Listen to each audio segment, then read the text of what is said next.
श्री स्वामी समर्थ. तुम्हा सर्वांचे स्वामी कृपा या चॅनलमध्ये स्वागत आहे.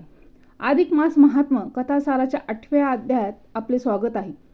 भगवान विष्णूंनी माता लक्ष्मीला सांगितलेले नामस्मरणाचे महत्त्व आणि एका साध्या पण परम भक्त स्त्रीची अद्भुत कथा आज आपण ऐकणार आहोत.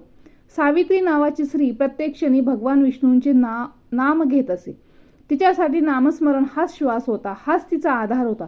पण तिचा पती लोभी आणि संसाराच्या मोहात अडकलेला होता. मग सावित्रीच्या अखंड भक्तीने आणि नामस्मरणाने तिच्या पतीच्या जीवनात कोणता चमत्कार झाला आणि भगवंताच्या नावात किती सामर्थ्य असते हे जाणून घेण्यासाठी ऐका अधिक मास महात्म्य कथासार अध्याय 8.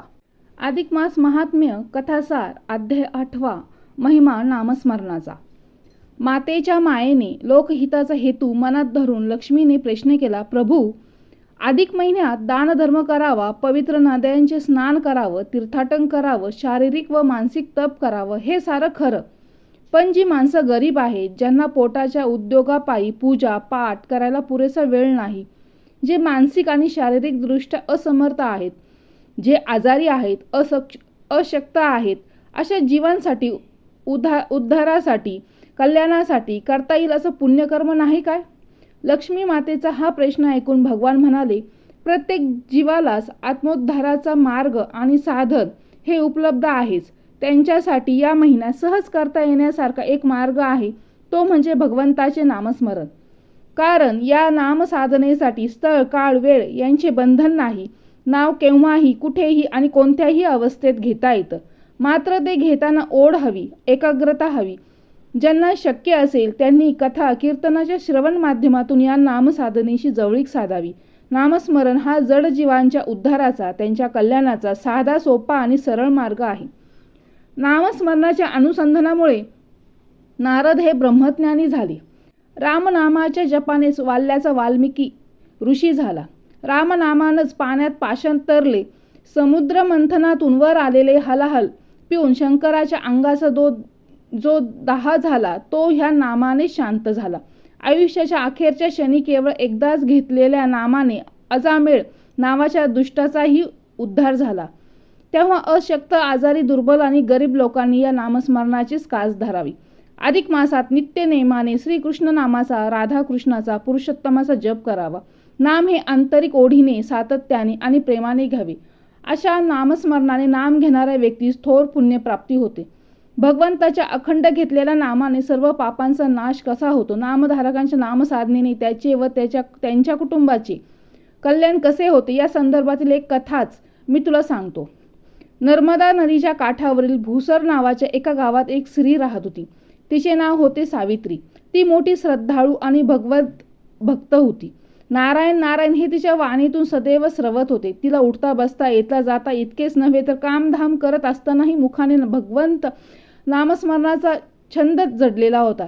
ती ते प्रभुनाम मोठ्या प्रेमाने आणि आवडीने घेत असे.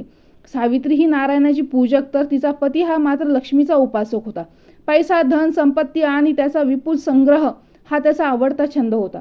तो देवाचा नव्हे, धनाचा पुजारी होता. त्याच्याकडे विपुल धन असूनही तो हाताने मात्र सढळ नव्हता. धनाचा गरजू लोकांसाठी तो उपयोग करत नव्हता. दान धर्म करणे हे तर त्याच्या गावीही नव्हते. मिळेल तेवढे मिळवायचे आणि केवळ साठवून ठेवायचा हाच त्याचा छंद होता. घरात धनाचे रांजण भरलेली असतानाही कोणी धन देतं म्हटलं तर तो त्याच्या पुढे हात पसरायलाही कमी करायचा नाही. अनेक उलाढाल्या करून ह्या माणसाने नगरातील गरीब लोकांची यादीतही आपले नाव नोंदवले होते आणि मदत मिळावी या हेतूने ती यादी राजदरबारी पोहोचवली होती. एके दिवशी सावित्रीचा पती काही कामाच्या निमित्ताने बाहेरगावी गेला. नेमका त्याच वेळी राजदरबारात येऊन मदत घेऊन जावी असा निरोप घेऊन एक शिपाई त्यांच्या घरी आला. बाहेर गेलेला पती परत येताच सावित्रीने त्याचा निरोप दिला. तेव्हा कपाळावरचा घामही न पुसता किंवा पायातली पादत्राणेही न काढता तो द्रव्यलोभी लगेच राजदरबाराकडे निघाला. तेव्हा न राहून सावित्री म्हणाली, धनी, अहो कसला हा धनाचा लोभ, त्यापेक्षा भगवंताचे नाम घ्या. आहे त्यात सुख समाधान माना. घरात एवढं भरभरून आहे ते गोरगरिबांना वाटा. त्यांचा दुवा घ्या. आणि एवढ्या धनाचे मालक कोण तर आपणच दोघंच. मग करायचं काय तो धनलोभ? सावित्री, तू मला शहाणपणा शिकू नकोस. अगं जग नारायणाच्या नव्हे तर लक्ष्मीच्या सामर्थ्यावर चालते. तू बस आपली हरिहरी करत मला जाऊ दे लक्ष्मी घरी आणायला. असे म्हणत सावित्रीचा पती लगेच निघाला. तेव्हा सावित्री पटकन घरात गेली, एक कासंडी घेऊन बाहेर आली आणि म्हणाली, ही भरलेली कासंडी राहू द्या तुमच्यासोबत. प्रवासात जेव्हा तहान लागेल तेव्हा कामाला येईल. पतीने ती कासंडी घेतली आणि घाईघाईने निघाला. इकडे सावित्री आपल्या हरिनामस्मरणात दंग झाली. भर उन्हात धावत पळत अंतर कापत असताना त्याचा जीव कासावीस झाला. त्याच्या घशाला कोरड पडली. तेव्हा त्याने त्या कासंडीचे बांधलेले तोंड उघडले. तहान भागवायला कासंडी तोंडाला लावली तर काय, त्या कासंडीत पाणीच नव्हते, त्यात होते दूध. म्हणजे आपल्या बायकोने पाण्याच्या जागी दुधाचा खर्च केला, जास्त पैसे खर्च केले याचा त्याला त्या कंजूस आणि द्रव्यलोभी माणसाला राग आला. तो मनोमन सावित्रीला नावे ठेवू लागला. त्याने ती भरलेली चूळ तोंडातून बाहेर टाकली. जवळच एक वारूळ होतं. त्याने रागारागाने ती भरलेली दुधाची कासंडी त्या वारुळाच्या छिद्रात मोकळी केली. तो मागे वळणार तोच फुस असा आवाज आला. त्याने चमकून मागे पाहिले. एक भला मोठा नागराज वारुळातून बाहेर येत मनुष्यवाणीत म्हणाला, मित्रा, मी तुझे किती आणि कसे आभार मानू. या रणरणत्या उन्हात अंगाचा दाह होत असताना तू या वारुळात दुधाची कासंडी उपडी केलीस. माझ्या वारुळातील नागिन आणि माझ्या पिल्लांना ते दूध मिळालं. त्यांचा जीव संतुष्ट झाला. मी तुझ्यावर प्रसन्न झालो आहे. अहो नागराज, ते दूध मी तुमच्या पिल्लांना दिलेलं नाही, ते माझ्या बायकोनं सावित्रीनं दिलं होतं. पाण्याऐवजी दूध. तो म्हणाला, पुण्यवान पुरुषा, तू भाग्यवान आहेस. तुला सावित्रीसारखी भगवत भक्त आणि पतिव्रत स्त्री पत्नी म्हणून मिळाली आहे. ती सतत भगवंताचे नाम घेते, चिंतन करते. दानाच्या बाबतीत तिचा सढळ हात आहे. तिला दुसऱ्याची तहान भूक कळते. हे बघ, तुझ्या घरात जे धन आहे ते तू गरिबांना वाट. सहस्र भोजनाचे आयोजन कर. दोघांनीही अन्नदानाचे मोठे पुण्य पदरी घ्या. तसं जर केलं तर तुझी संपत्ती संपेल. धनाने भरलेलं रांजण मोकळं होईल. ही चिंता आहे ना तुझ्या मनात? पण हे भाग्यवान पुरुषा, तसं काही होणार नाही. तुझं धन संपण्याआधीच मी ते तुला पुन्हा देईल. अगदी भरभरून देईन, विश्वास ठेव. मात्र जर तू प्राप्त धनाचा सदुपयोग केला नाहीस, द्रव्यलोभ सोडला नाहीस, तर माझे दूत त्या धनाच्या रांजणात लपून बसतील आणि ते तू द्रव्यलोभाने जर त्यात हात घातलास तर ते तुला दंश करतील.